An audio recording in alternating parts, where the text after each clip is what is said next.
welcome back to Arsenal News TV, and today we're going to look at how Arsenal could line up against Everton. So we're going to go straight into the formation, and as Mikel says, they're going to go with the 4-2-3-1 formation, or is he going to refer back to the 3-4-3 formation which he used to famously win the FA Cup victory and get that trophy for the Gunners last season? So is Mikel Arteta going to refer back to the 3-4-3 system? And my answer is pretty much no, because I think Mikel Arteta is going to stick with his 4-2-3-1 formation until the end of the season, because it can show us that Arsenal play some really good football at certain moments in this formation, but at certain times, sometimes they look very defensively poor as well when it comes to this formation as well. So Mikel Arteta has a big job on his hands in terms of making sure the formation is right until the end of the season, because we all know what the most important competition is.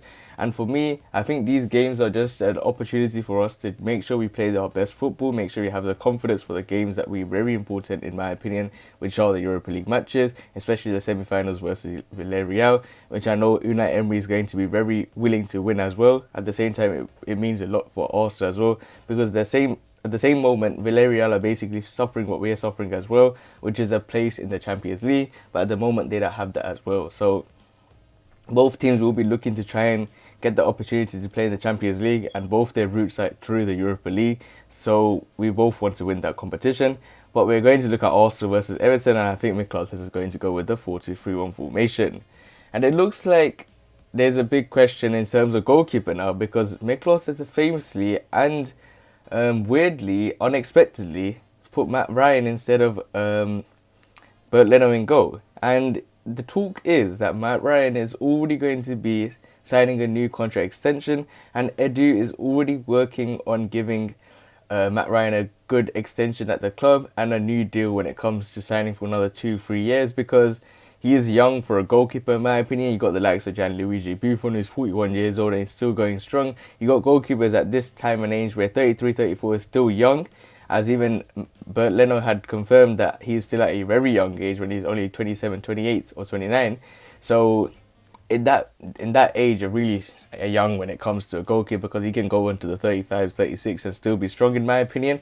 So I think Mikel Arteta may go with Matthew Ryan, and I think he might go with Matt Ryan because he didn't do that much wrong yesterday, and I thought he'd done a bonus in my opinion, because he got that pre-assist for the goal for Eddie Nketiah, because if it wasn't for his head, if it wasn't for his determination, I would really doubt if Bernd Leno would have the courage to come up forward to head the ball and create something, because Matt Ryan came, he knows what this club means to him. He knows as an Arsenal fan what Arsenal means to every single fan that's out there, that were fighting to get their voices heard just 2 days ago to make sure that European Super League gets cancelled. And you clearly know what it means to be an Arsenal fan, and I think Matt Ryan really knows that. And I know he has the heart and drive and passion and determination to make sure he succeeds in an Arsenal shirt. And him being an Arsenal fan, someone that's woken up early. Remember, he was in Australia when he was trying to watch these matches, and he doesn't get that opportunity with the very different time zone, very different difference in time, and it's very difficult for a fan abroad to try and watch an Arsenal match, and he still got up those days and watched Arsenal play. So I think the way Mikel Arteta has been describing Matt Ryan and calling him a beast in training, you can clearly see that maybe Mikel Arteta may prefer for Matt Ryan in goal. And I'm saying, why not? This is an opportunity to just get some minutes under your belt. Really and truly, the Gunners are not going to be focusing on this game too much. If the Gunners lose this game and win versus Villarreal on Thursday, then no one really thinks about this game. But say also win this game and lose against Villarreal on Thursday, and then everyone's going to start talking about Mikel Arteta out, get him out of the club, and then all this negativity comes around again and comes back like a cycle. So in my opinion, I think Arsenal are lucky because the European Super League didn't make Mikel Arteta's job at risk, in my opinion, because you don't draw 1-1. If you're a top club, you don't draw 1-1 versus Fulham, who are 18th and 19th in the league. You're going to win at least 4-3-0 against that club. You're going to be on top form. And then that game literally summed up the whole Premier League, because anyone can win any competition at the moment. Anyone can win anything. That's the beauty of the Premier League. And I'm sorry to keep going back to the European Super League, but I think it was such a big mistake by the big owners to do this, because they tried to ruin football, and hopefully they understood their mistake, because I don't want to see anything like this ever again. Florentino Perez remains to be keen on this new European Super League. He's going to make some changes apparently, and he's going to try and make sure that it's more fair and it's something that the fans will listen to and will agree with. So hopefully there's nothing like that, in my opinion, that's going to happen anytime soon. You got the UEFA Champions League changing their formation, the way they're going to sort out the clubs in 2024. So we got a lot of things happening. But for me, no, as an Arsenal fan, someone like Matt Ryan, I think he deserves to be in that goalkeeper position. Whoever trains better at the end of the day. Mikel says in every post-match interview, every pre-match interview, he puts a player into the squad and he doesn't say that, oh, he deserves a chance because he hasn't played in a long time. He says that every player I put in every single team, he says if they play well in training, if I think they've been doing very good, they deserve their chance. And he's been keeping to that word ever since, from the start he has been at this job. So I think he's going to go with Matt Ryan in goal. Next up, we're going to move into the right back position. And this is where I might have some arguments with Nicolas Pepe, because I think he's going to really stick with Hector Bellerin again this time round as well. Thinking or having Callum Chambers or Cedric Soares preferred for the game versus Villarreal. But I think Nicolas Pepe is going to go with Hector Bellerin. But I think this is what really annoys me about Nicolas Pepe. I think his tactics, his game plans, the way he sets out the formation, the way he gets the players training, the way they all fight for each other is something that I've seen. There's good positivity. There's really, they're playing for the coach at certain moments when his job was on the line. You see the players were playing for Nicolas Pepe, and I think that's something where he succeeds very well. I think he has the capability, but I think he doesn't have the players to do so. Many top coaches have been praising Nicolas Pepe. Even Bielsa once said that his tactics are something that I haven't tried out myself, and he's something different when he went to play Arsenal. And then we all know the Alioski Nicolas Pepe situation, and that just ruined the game in my opinion. But one disadvantage I see in Nicolas Pepe is the fact that he has favourites, and his bias is something that's preventing his game, and that's what I see with Hector Bellerin, because I thought he was awful versus Fulham. I'm going to be honest, I thought he was awful. When you see the likes of Callum Chambers on that right back position, he actually goes forward. I see Hector Bellerin playing in that right back spot. He stands there, he gives it one pass, and then he just stays in that same position. He doesn't make no runs, and I learnt playing football back in my time as well that you have to run.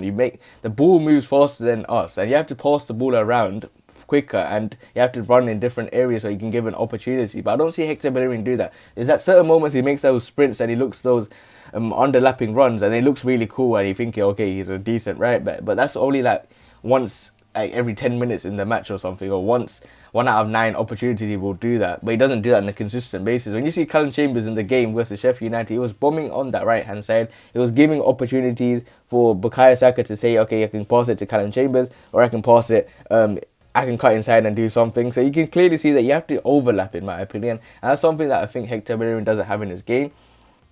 And Nicolas has stated very well that he sees Hector Bellerin more of a defensive right back, and Cedric Soares more of an attacking right back. But for me, I'll rather go with Callum Chambers, let him in that position. I feel sorry for Cedric Soares because I think he does deserve his opportunity as well. But out of the 3 centre right backs, in my opinion, at current form right now, I think Callum Chambers looks the best in my opinion, and I'll probably go with him. Someone alongside Matt Ryan that knows his club. He came at a very at 2014 or something, so he knows what this club means to him. He knows his time at the club, and he knows what the fans expect of every single player. So he'll put 110% in the match. And even though it's not that important, but if Arsenal want to have any chance of being at least in the Europa League, in my opinion, I don't want to see no European Conference League, in my opinion, because I'm really starting to be scared. If Arsenal in the European Conference League, then I'm really going to be frustrated as an Arsenal fan at the moment. I'd rather have no European football at all than playing some Conference League where it's like this 8th, 9th, 10th position team playing in that competition as well, and another way for UEFA to make their money. So for me, I will go with Callum Chambers just to get that confidence for the game versus Villarreal. But I think Nicolas Pepe is going to go with Hector Bellerin, as I'm saying how Arsenal could line up, and he's looking at how Nicolas Pepe could line up versus Everton. Now we're going to move into the right centre-back position, and I think this is pretty much an easy opportunity because I've been calling it from day one.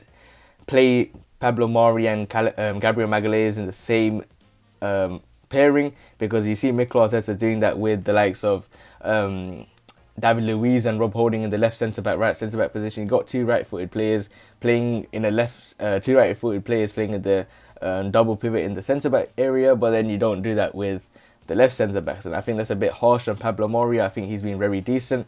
I think he's someone that I probably see as my best centre-back at the moment, current time, even though Gabriel Magalhaes has won 3 Player of the Seasons, Player of the Month awards from the start of the season. I think he's lacked that capability. He looks a bit rash, but he looks really good around an experienced player, as we were informed by the league team, especially by people that watch Lille on a daily basis. They stated that you need Gabriel Magalhaes next to an experienced defender, and you can clearly see that he looked good in when he was playing with David Luiz. So why not play him and Pablo Mari? But I think Mikel says is probably going to go with Rob Holding, because I do like Rob Holding. He's someone that knows the club inside out. He knows what this game means. He knows how to play every single game, and he knows what this means. But for me, I would love to see Pablo Mari and Gabriel Magalhaes in the same pairing. Play 2 left centre-backs, it doesn't matter, in the 2 centre-back area, because I think that would be a really smart decision by Mikel. That's something that he can roll, another trick he can roll up his sleeve, because I think Pablo Mari should be someone that should be starting on a daily basis, in my opinion, in this Gunners team. And I think the only reason he hasn't been starting is the fact about his contract, because I think every 10 games he plays, also have to pay £1 million to the team he came from. I think it was Flamengo. Yeah, they have to pay £1 million, and I think that's the reason he doesn't get his opportunities. And with Mikel Arteta worrying about money at the moment, and he's focusing on transfers for the summer transfer window, he's looking to not play Pablo Mari, but hopefully he definitely starts versus Villarreal. But in the left centre-back position, I think he's going to go with Gabriel Magalhaes, because I think he's our other best centre-back, in my opinion. That's why I wanted to see Pablo Mari and Gabriel Magalhaes together, but I think Mikel Arteta is going to go with Gabriel Magalhaes and Rob Holding together instead. Now, we're going to move into the left-back position. And before we were saying Cedric Suarez, but I think when he comes into the squad in the left-back position, I think there's a real imbalance, in my opinion. And I think Mikel Arteta has worked that out as well.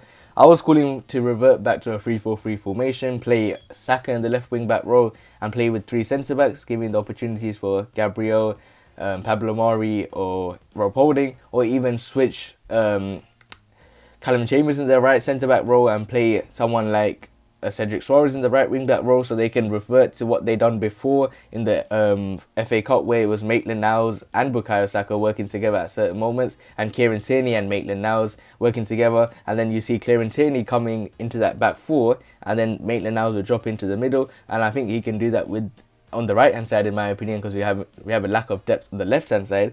So I thought he could do that, but he has found a gem on himself, and he's found Granit Xhaka to play in that left back role, and he still does the same tactics which I was trying to say, referring back to a 3-4-3 formation, because what Mikel Arteta does is he lets these 3 centre backs to stay back. He lets the right back go as far as he want, and the left back go as far as he want, and then it turns into a back 3 with Granit Xhaka being on the left hand side, making sure he keeps his position. And I think it's something that suits Granit Xhaka's game. He has more time on the ball. I think he's someone that likes to have a lot of time on the ball, and he likes to pick out his passes. I think that's because it was nice and patient play back in the days in the Bundesliga, but when you come to the Premier League, everything's fast paced and everyone's going to be onto you like a rash. And I think this role kind of suits Granit Xhaka, even though he did say on the recent post-match interview that he doesn't care what position he plays as long as Arsenal win the Europa League. So I would say put him in that left back position. I think it's different qualities at the end of the day. We allow the left back to have left winger to have a lot more freedom on the ball to do what they can do, as we saw with Nicolas Pepe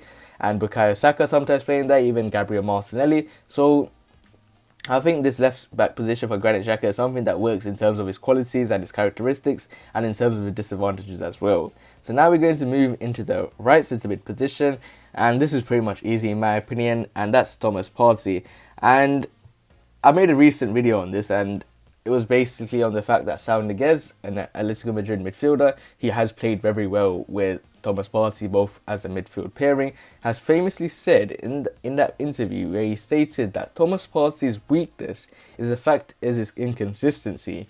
And I was thinking to myself, okay, well, if we're going to sum up this season, which player sums up this season? And certain players were saying Granit Xhaka, certain players were saying certain different players about how our season has been. I've been saying it from the start of the season till now that our season has been inconsistent. If I was to describe this in one word, I would say inconsistent is the way Arsenal have been this season. And something that surprised me a lot was the fact that Zauniguez said that Thomas Partey's weakness is his inconsistency.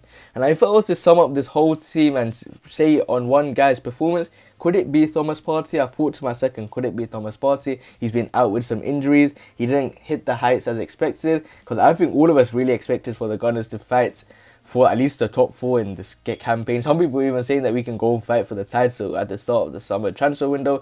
And I was thinking, okay, everyone, we haven't made it into the Champions League in 4 years now. So we have to try and at least get top 4. We'll go step by step. But then we are struggling again, and that's the fact that certain players who were brought in had injuries. Certain players didn't perform like expected. And I think Mikel Arteta has an inconsistent season, but it can all be put to bed if the Gunners focus on the Europa League game, get some momentum from this game versus Everton, because they're going to be trying to fight into those Champions League places as well. They're fighting for a top 4 place because they're just a game in behind. So 2 games behind Tottenham Hotspur, who's in 6th position, and 2 games behind Chelsea, who's in 4th place right now for Everton, and they have 2 games in hand. So if they want to win this game, it's a must-win game for them versus Arsenal to have any chance to fight for the top 4 places. And for the Gunners, it's an opportunity to go higher up in the league, at least try and get that 7th position, which currently holds by Liverpool, who are also fighting for a top 4 place. So the Gunners have a big opportunity on their hands to try and get some momentum, because I think the league's done for me, in my opinion. They have no chance to make it even into the top 7, because you got Liverpool on 53 points playing 32 matches, and you got the Gunners on 46 points playing on 32 matches as well. So there's a 7-point difference. They have to win this game, win 3 more games more than Liverpool to have any chance to make it into the European places. So I think it's all eggs on one basket, and that's the Europa League. Everyone's expecting the Gunners to try and make it into the final, but I think we shouldn't get too confident, because we're versing a very tough Unai Emery side, someone that's won the Europa League 3 times in a row. It's a shame that he couldn't win it with the Arsenal, but he's someone that's going to get sweet revenge as well, and he's looking for that as well after sacking him. And it's going to be a tough competition. I think the Gunners shouldn't get too ahead of themselves for the game versus Villarreal. I don't think we should be confident. We should have some form of confidence in our team, and it depends on what sort of team plays in that day. If you have a team that plays like they did versus Slavia Prague, finish the game off in the first 30 minutes, then we have a good team. But you can also have a team that played versus Liverpool, who were shocking. So it depends on how inconsistent or consistent the Gunners are going to be versus Villarreal, and how consistent are they going to be versus Everton. Are they going to go in the mindset that let's just get this game and let's get this win to have a little bit of momentum, prevent other teams from going ahead of us? Or are they going to go in that, okay, our main focus is the game versus Villarreal, let's relax upon this game, let's not go with 100%, let's go with 70-80% and relax, in my opinion. That's what I think they could go with. But for me, hopefully they do go with a strong lineup, get this game done, build the confidence for the next game. But I wouldn't mind if they lost and win against Villarreal, in my opinion. But for me, Thomas Partey solidifies that right centre mid position. He's someone that this team should be built around, in my opinion. And I think hopefully Mikel Arteta knows. And if you guys really think about it, someone that's played with Thomas Partey saying that his biggest weakness is his inconsistency, could he be the player that sums up Arsenal's season overall? So now we're going to move into the left centre mid position. And is Mikel Arteta going to go with Dani Ceballos, or is he going to go with El Neni? And I think Mikel Arteta is going to definitely go with Dani Ceballos, because we saw that drop in quality when El Neni was given a chance ahead versus Fulham, and he was looking poor versus a struggling Fulham side, in my opinion. There was a huge drop in quality. Ceballos and El Neni didn't work at all, in my opinion. El Neni has been the biggest weakness in El Neni. He doesn't make forward passes. I think, is it due to a lack of confidence in himself, or is it the fact that the players around him don't give him the support? So we really don't know what's wrong with El Neni's game plan. Many people tell me that, look, this is the level that a player can be, but I always can tell you can always achieve better than you expected. You have to have high aspirations and then try and work towards that, in my opinion. So I think El Neni could have the ability to be a good midfielder, but he was very poor versus Fulham, and I think Mikel Arteta is going to slot Thomas Partey and alongside him Dani Ceballos, who's had a little bit of a good form, in my opinion, with the game versus Sheffield United being a game where he stood out very well. But hopefully the Gunners and Mikel Arteta have a good, massive overhaul in the midfield for the next summer transfer window, because I think Dani Ceballos is definitely going to leave Arsenal this season. I don't want to see him given another opportunity. But it looks like reports are saying that Mikel Arteta will be looking to try and sign Dani Ceballos, Martin Odegaard and Kubo, the left back that currently plays for Villarreal, that is also on loan from Real Madrid in the summer transfer window. So we got a lot of talk to talk about in the summer transfer window, and hopefully you guys stay tuned for those videos coming literally after if the Arsenal make it into the Europa League final. Hopefully they win that. Then after that, it's just transfer news, and I'm going to make sure that I get the latest transfer news and make sure you guys know the latest rumours, latest links and everything that's happening in the Arsenal transfer market, because I'm going to know that this is going to be a very crucial and important and very interesting summer transfer window in my opinion. So now we're going to look at the number 10 role, and we pretty much have three options, which are normally Emile Smith-Rowe, the likes of Martin Odegaard or Willian. But with Martin Odegaard pretty much injured maybe until the end of the season, we have to wait and see if he'll be coming back fit. And with Willian pretty much playing on a number 10 role, more of a versatile option if there is no options there at the moment. But I think Mikel Arteta is going to go with one man, and that's going to be Emile Smith-Rowe. I think he didn't have a decent game against Fulham, but he did look like the best player with Bukayo Saka. But I think he's going to go with Emile Smith-Rowe, which is pretty much another person that's starting to show that he should be a regular starter at this club, and someone that has been underestimated for his abilities, and someone that deserves, in my opinion, to be starting every single game. I think he was overshadowed when it comes to Martin Odegaard being signed, and I realised the fact that because Martin Odegaard was signed, it was only because, say, Smith-Rowe becomes injured, but it turns out to be the other way around. Martin Odegaard's injured and Smith-Rowe is here instead. But I think Smith-Rowe could be someone that we have to build around for the future and for now as well, in my opinion. And I think Smith-Rowe, the way he plays is so elegant, so graceful. He just does one-touch passing, nothing too spectacular, but he does the simple basics very well. But he has that gracefulness and that ability to just do something extraordinary when the way he plays, the way he takes a touch, he's got a good touch on him, and I think he's someone that can cause that Everton defence some problems because he's allowed to be in that free role to move around. And we can clearly see that. Just imagine if Mesut Ozil actually ran about a little bit, actually done a little bit of defending. He could have been a really top number 10 in my opinion, but because of his laziness and his ability, I think he just wasted his talent in a way, in my opinion. He wasn't that fit enough to just keep on running around in certain areas, but I think we can clearly see that with Smith-Rowe, and many people might have thought that he could have been the next Jack Wilshere, where they really good at the start, but then they, due to injuries and certain approaches like that, but you can see that Smith-Rowe is going to be a very good lad. You can see that when it comes to negative habits, he has nothing like that. He's someone that is very dedicated to the game, he's really dedicated to Arsenal, and he's someone that really cares about this club, and you can clearly see that if we have this player with the likes of Bukayo Saka, I'm going to mention as well, ready for the game versus Villarreal, I think that Smith-Rowe will be a good number 10 option in my opinion. Now we're going to move into the right winger role, and I pretty much have one man to say, and that's Bukayo Saka alongside Smith-Rowe. Him and Saka are two players which I love to see in every game, and I think Mikel Arteta is probably having a selection headache at the moment because we have so much reliance on these young players like the likes of Smith-Rowe and Saka. We have too much reliance on them. They're the one that's looking like they're going to create something. They're going to actually make an attack. They're actually going to create an assist. They look like they're actually going to score. So the players need to actually look at these players and learn from them, because there's no intensity, there's no passion, there's no determination from the other players which I see in both Smith-Rowe and Saka.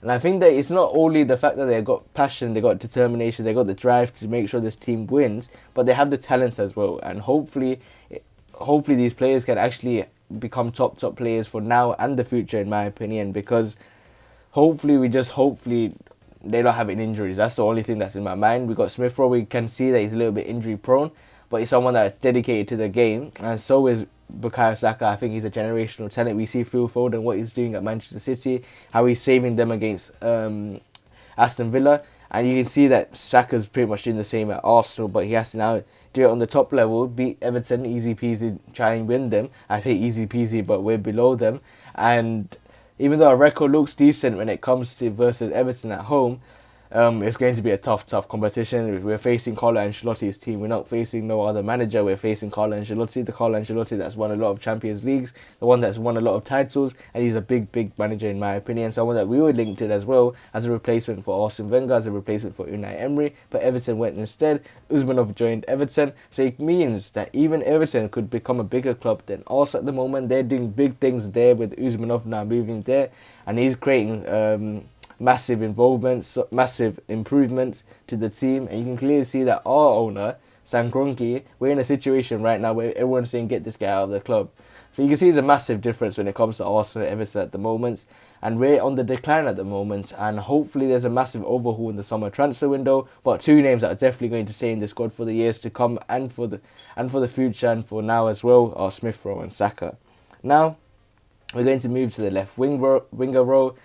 And there's literally three players that I can think of that can play in this role. Martinelli, he has been recently playing in that position. He played versus Fulham. He looked great, but there's that finishing which I didn't see. And probably Kieran is fuming at the moment because he's probably thinking, this team does all this attacking work. They really look really good on the ball, but they can't finish their chances. I remember Martinelli had that one chance literally in the first minutes, and he could have dinked the goalkeeper. It was a difficult opportunity, but if he gets that in, also going with confidence, he had another opportunity, hit side foot, and he goes in the side netting. So there's a lot of chances the Gunners have not been this season. They haven't been clinical, they have been inconsistent.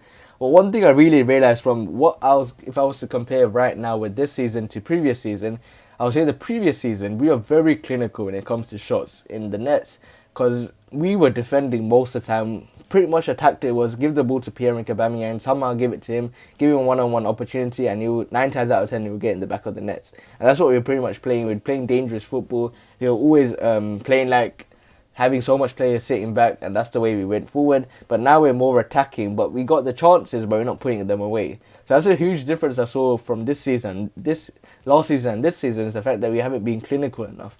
And that's going to maybe cost us in the big games, but hopefully, the way I see this is a preparation game for the game versus Villarreal. Hopefully the players are ready, they're motivated, they're confident to make sure that this team wins Everton.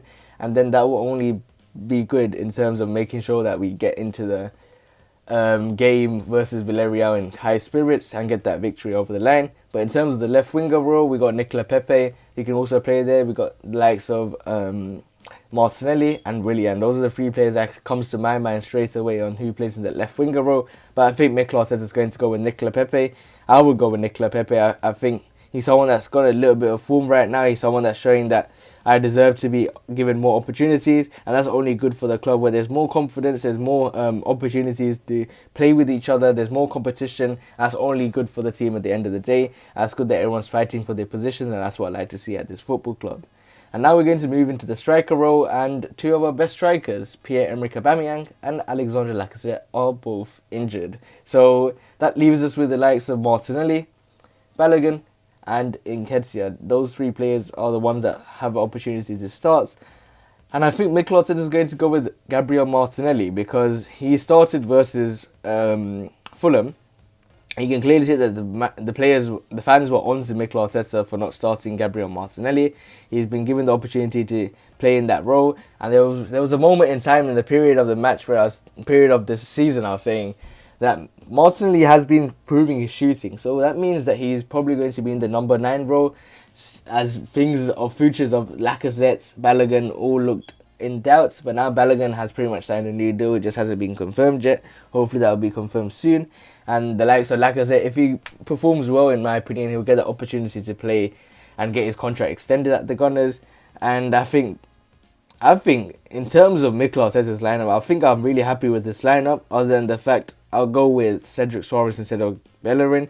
And I'll go with the likes of Pablo Mari instead of Rob Holding. Let these two have an opportunity. Put two left centre-backs in the two centre-back pairings. I don't know why Mikel Arteta is not doing that, but we have to listen to the manager. This is the manager's predicted lineup. But if I was to go in my own lineup, I'll go with the same, but I will go with Mari instead of Rob Holding. I'll go with Cedric Soares instead of Hector Bellerin. And the front four, that's the only two players I'll probably change. And that's probably because Mikel Arteta is doing it for rotation. I'm doing it just to make sure that we solidify this victory, because we went in thinking that you could beat Fulham, but we struggled against the 18th place team. So let's see how this all pans out. But hopefully you guys enjoyed my predicted lineup on how I think Mikel Arteta will line up Arsenal versus Everton. And hopefully you guys disagree or agree. Make sure you guys leave it in the comments below. But other than that, guys, remain blessed. Stay tuned for the next video, and peace.